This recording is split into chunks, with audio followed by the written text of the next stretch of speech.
football team. Obviously, they've got a bunch of experience back, Heisman Trophy winner, seasoned veteran offense. It was awfully good.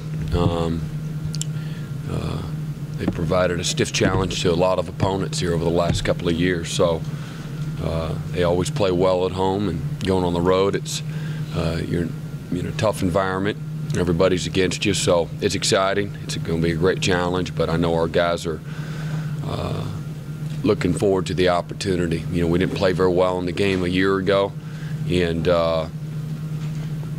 know, I think a lot of guys are, you know, have taken that personally, and again recognize the challenge and the talent that they're going to face. But again, look forward to having an opportunity to redeem themselves.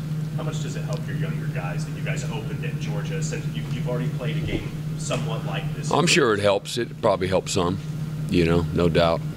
A little bit of a comfort in knowing the different kind of a schedule and that kind of thing. So. Last couple of years, Florida State's been the one team that's seemed to have you both years. You kind of done well on other teams you played. They've had a lot of people. Yeah, but I mean. Well, I don't. That's how I look at it, though. I don't look at it as, well, us. So, you know, we need to play better than we've played the last couple of years. But it's not a Clemson thing. It's not a Clemson defensive thing. They've had their way with about everybody. So they got a great team, and they've recruited well. And again, they had one first-round draft pick quarterback that's tough to handle, and now they got the Heisman Trophy guy back there. But it's something that we're looking forward to. How good of a football player is Green? Seems like he's very good. Yeah. Yeah, he can take the top off the defense, understands coverage and spacing, and he can catch a short one, and he's strong enough to break tackles, and they find ways to give him the ball a variety of ways. What is it about Winston that makes him so special? Well, I don't know. Like all the great players, he's instinctive, he's fast, he's strong, he's got a big arms, good decision maker, great leader, confident, consistent, all those things. You know, it's been well documented. Everybody, you know, had broken him down here a year ago, winning the Heisman, and he's the same guy. So. From what you've seen, how is he maybe different now than when you guys faced him? Oh, just probably just more experienced. I don't know, he played well beyond his years a year ago. That was the story going into the game a year ago, and it proved to be true, not only in our game but throughout the course of the year. You know, he's mature beyond his years in every way. His playmaking, his decision-making, and handling success, handling some adversity as well. He's continued to win. He's a winner. He was in high school, and he's been in that way in college. Last year we saw Florida State come into a hostile environment and kind of set the tone early defensively, almost exert their will.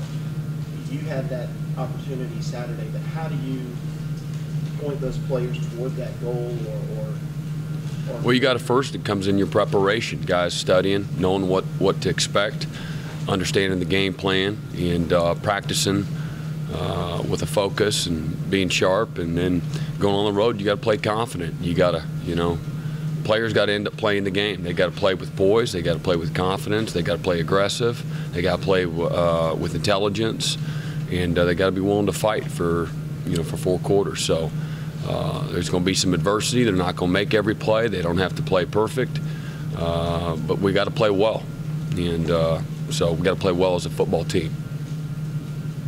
How do you think the guys up front last year held up against them? I think solid in some aspects and not so well in others. You know, obviously, it's, you know, I don't think I'd fool anybody if I came in here and said that we overwhelmed them.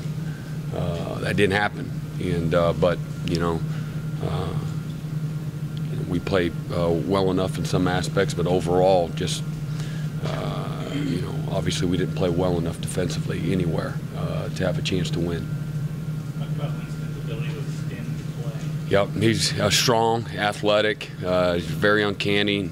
His running style, he's a big guy, so sometimes it, you know, to the naked eye, he's not real fast, but he's faster than you think, he's stronger than you think, and he's quicker than you think. And but he's always got his eyes downfield, and that's what makes him, you know, very dangerous. Some guys are scramblers to run, and some guys are scramblers to throw, and then some guys, unfortunately, he's one of them, will do both. And so, you know, it's much easier to play a guy that can't do both, and he can. How much of a challenge does Nick O'Leary make? You know, challenge the defense and different pressures. Well, what I like about Nick O'Leary as a football coach and just respecting talent and production is just his toughness. He's a very tough player. He's got deceptive speed, exceptional hands, but is very strong. Understands how to get open. Very physical in his route running. So, you know, he's a very good player. Why do you think teams across the country have struggled against Winston? I mean, no one's really able at all to follow him. I know he's a great player. He's probably the first pick in the draft when he comes out. So, you know, just take out, you know, Winston and start looking at the past, you know, Heisman winners and guys that are just dominated the college game, and they all have the same qualities, you know, from leadership, toughness, instinctiveness, competitiveness, highly skilled, big, fast, strong, you name it. You know, they're multifaceted in their skill set, so they don't just do just one thing. And whether it's Gurley, Adrian Peterson, just go down the Charlie Wards of the world, Sam Bradford, just go down the list of these guys and the things that they're able to do. And you know, they're winners and they're highly talented and highly skilled, and typically they have a good group of players that surround them that you know, enable them as well, and Florida State certainly does. In a perfect world, would your secondary have been tested more than they have been coming into the I don't know. I really have not thought about that one bit. You know, we'll find. There'll be some good things that happen Saturday night, and there'll be some things you wish didn't happen. Again, they won't be perfect, but I don't expect anybody to. But I do expect them to play well, and expect that because of what you've seen, the preparation up to this point, and the focus of that group. So, you know, I don't really, again, spend any time whatsoever controlling things that I can't control. So they've had what they've had in regards to the experience, and moving forward, they'll continue to gain experience. J-Ron curse at nickel, is that something we'll see, or in an effort to get a better tackler up there? Or? So who's not a good tackler? No, I was just asking. I'm just asking. I'm just asking. So to me, it sounds like it's an indictment. You know, Corinne has done a great job. We work, you know, 2 and 3 teams deep, you know, at each position. J-Ron's a guy that's played a variety of positions for us in the secondary, just like Martin Jenkins and just like Corinne.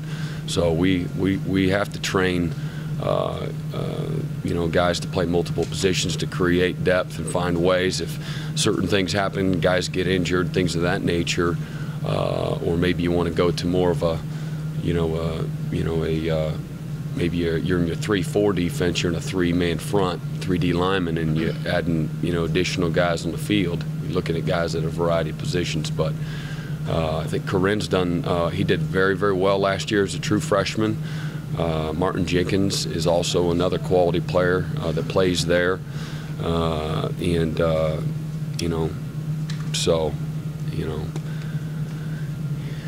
hopefully nobody gets hurt, you know, where, you know, your hand's not forced that way. But we got some guys that can play multiple positions, and he's one of them. Is Green overrated?